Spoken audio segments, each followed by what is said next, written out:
السلام عليكم ورحمة الله وبركاته. إن الحمد لله نحمده ونستعينه ونستغفره ونعوذ بالله من شرور أنفسنا ومن سيئات أعمالنا. من يهده الله فلا مضل له ومن يضلل فلا هادي له. وأشهد أن لا إله إلا الله وحده لا شريك له وأشهد أن محمدا عبده ورسوله. يا أيها الذين آمنوا اتقوا الله حق تقاته ولا تموتن إلا وأنتم مسلمون.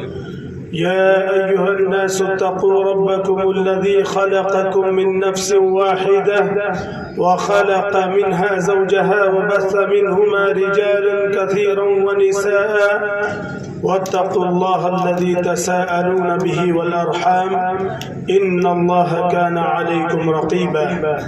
يا أيها الذين آمنوا اتقوا الله وقولوا قولا سديدا يصلح لكم أعمالكم ويغفر لكم ذنوبكم ومن يطع الله ورسوله فقد فاز فوزا عظيما. أما بعد فإن خير الحديث كتاب الله وخير الهدي هدي محمد صلى الله عليه وسلم وإن شر الأمور محدثاتها وكل محدثة بدعة وكل بدعة ضلالة وكل ضلالة في النار. أعوذ بالله السميع العليم من الشيطان الرجيم. بسم الله الرحمن الرحيم. اقرأ باسم ربك الذي خلق خلق الإنسان من علق. اقرأ وربك الأكرم الذي علم بالقلم علم الإنسان ما لم يعلم. رب اشرح لي صدري ويسر لي أمري واحلل عقدة من لساني يفقهوا قولي. ربي زدني علما. اللهم علمنا بما ينفعنا وانفعنا بما علمتنا. اللهم آمين. قابل وقار صدر محترم اسٹیج پر تشریف فرما علماء گرامی قدر اور سامنے بیٹھی ہوئی خوبصورت سماعتیں اور عزیز بچوں، میرا موضوع اسلام کی بقا کے تعلق سے ہے اور موضوع کا بڑا گہرا ربط ہے مدارس سے. لہذا اس دین کو باقی رکھنے کے لیے کس چیز کی سب سے اشد ضرورت ہے، اس چیز کو یہاں بیٹھے ہر انسان کو سمجھنا ہوگا. دنیا کے تمام مذاہب کا آپ مطالعہ کر کے دیکھ لیں، آپ کو اسلام کے علاوہ کوئی ایسا مذہب نہیں ملے گا جس کے دین کی ابتدا تعلیم و تعلم سے ہوئی ہو. گویا اسلام وہ واحد دین ہے جس نے انسانیت کی تعلیم کی سب سے پہلے تلقین کی اور جس دین کی ابتدا لفظ اقرا سے ہوئی وہ دنیا کا واحد مذہب اسلام ہے. اور اس دین کو اور اس تعلیم کو مٹانے کی کوششیں بے شمار کی گئی. اللہ کے نبی صلی اللہ علیہ وسلم نے صحابہ کرام کی لیے سب سے پہلے جو چیز متعین کی اور سب سے پہلے جس چیز کی صحابہ کرام کو تلقین کی وہ تعلیم و تعلم تھی. گویا معلوم یہ ہوا کہ اگر آپ دین کو بچانا چاہتے ہو تو آپ کو تعلیم لینی ہوگی، آپ کو علم حاصل کرنا ہوگا اور اس لفظ کا سچا مصداق بننا ہوگا جس لفظ کے تعلق سے اللہ رب العالمین نے قرآن مجید میں یہ فرمایا کہ اقرأ باسم ربک الذی خلق.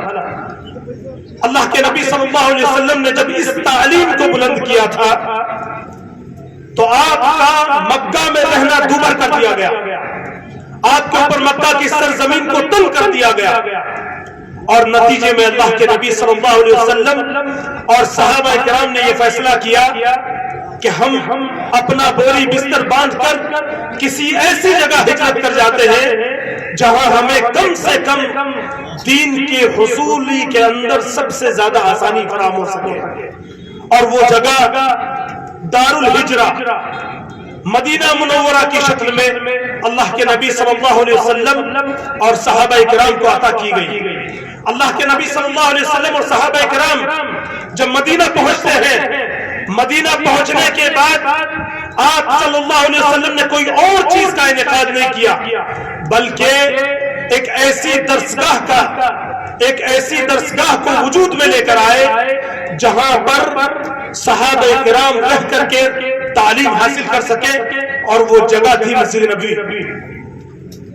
دنیا کے اندر صحابہ کرام کی جتنی تعداد موجود تھی اس زمانے میں، اور جتنے بڑے بڑے تجار تھے مکہ کے صحابہ، وہ تمام صحابہ مدینہ پہنچنے کے بعد اسلام کی فلاح و بہبود کے لیے ان لوگوں نے تجارت شروع کی، لیکن جو غریب و نادار صحابہ تھے جن کے پاس بزنس کے لیے پیسہ نہیں تھا، ان غریب صحابہ نے مسجد نبوی کے صحن کو اپنا آشیانہ بنایا اور وہاں رہ کر کے تعلیم و تعلم جاری کیا، اور اسی لیے حضرت ابو ہریرہ جیسے جلیل القدر اور عظیم المرتبہ صحابی رسول، انہوں نے اللہ کے نبی صلی اللہ علیہ وسلم کو لازم پکڑا۔ صحابہ کرام، بڑے کبار صحابہ کرام، حضرت ابو ہریرہ رضی اللہ تعالیٰ عنہ سے اور آپ کے بعد میں آنے والے تابعین حضرت ابو ہریرہ رضی اللہ تعالیٰ عنہ سے پوچھا کرتے تھے کہ ابو ہریرہ رضی اللہ تعالیٰ عنہ کس طریقے سے آپ نے اتنی حدیثیں یاد کر دی؟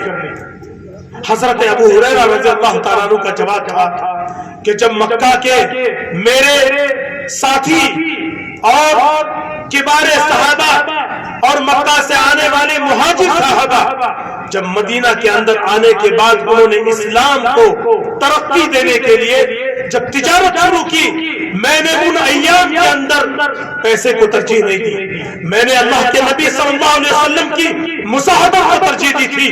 یہی وجہ ہے کہ آج دنیا میں سب سے زیادہ حدیثیں آپ کتاب و سنت کے اندر جب دیکھتے ہیں، آپ بخاری شریف لے لیجئے، مسلم لے لیجئے، ابو داؤد، ترمذی، صحیح ستہ، اس کے علاوہ جتنی احادیث کی کتابیں ہیں، آپ کو سب سے زیادہ اگر کوئی نام ملے گا تو ابو ہریرہ کا نام ملے گا، کیونکہ انہوں نے اس دین کی بقا کے لیے اپنی زندگی کے جو سب سے بنیادی ترجیحات تھی ان کو پسے پشت ڈال کر کے اور دین کی تعلیم کو مقدم رکھا، اور اللہ کے نبی صلی اللہ علیہ وسلم کے ہر لمحہ ساتھ رہ کر کے سب سے زیادہ حفظ کی۔ اس کے باوجود تواضع اور انکساری اور عاجزی اور ہمبلنس کا یہ حالت تھا کہ حضرت ابو ہریرہ رضی اللہ تعالیٰ عنہ کہتے ہیں کہ اگر قرآن مجید کے اندر 2 آیتیں نہ ہوتی تو شاید میں ایک حدیث کسی سے بیان نہ کرتا۔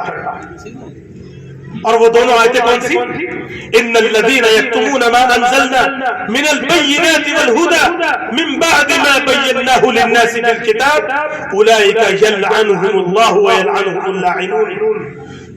یہ آیت اور اس کے بعد والی آیت الا الذين تابوا واصلحوا وبينوا، اگر یہ 2 آیتیں قرآن مجید میں نہ ہوتی تو میں ایک بھی حدیث لوگوں کو اللہ کے نبی صلی اللہ علیہ وسلم کی بیان نہ کرتا۔ معلوم یہ ہوا کہ اگر زندگی کے اندر شریعت کو باقی رکھنا چاہتے ہیں تو آپ کی زندگی کا یہ مشن ہونا چاہیے کہ آپ کو اس دین کو ترجیح دینی پڑے گی، آپ کو اس شریعت کو ترجیح دینی پڑے گی۔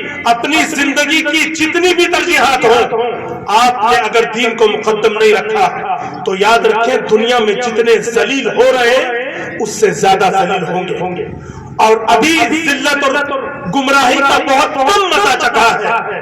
یاد رکھو مسلمانوں، موجودہ بھی کچھ عرصے سے مسلمانوں کے اندر یہ چیزیں بہت زیادہ عام ہو چکی ہیں۔ لوگ کہتے ہیں کہ مدارس کا نصاب بدل دینا چاہیے، لوگ کہتے ہیں کہ مدارس کو موجودہ دور کے اعتبار سے ڈھل جانا چاہیے۔ بلا شبہ میں اس کا قائل ہوں کہ دنیاوی علوم کا حصول اور ان کا حاصل کرنا انسان کے لیے اشد ضروری ہے، لیکن یاد رکھیں کہ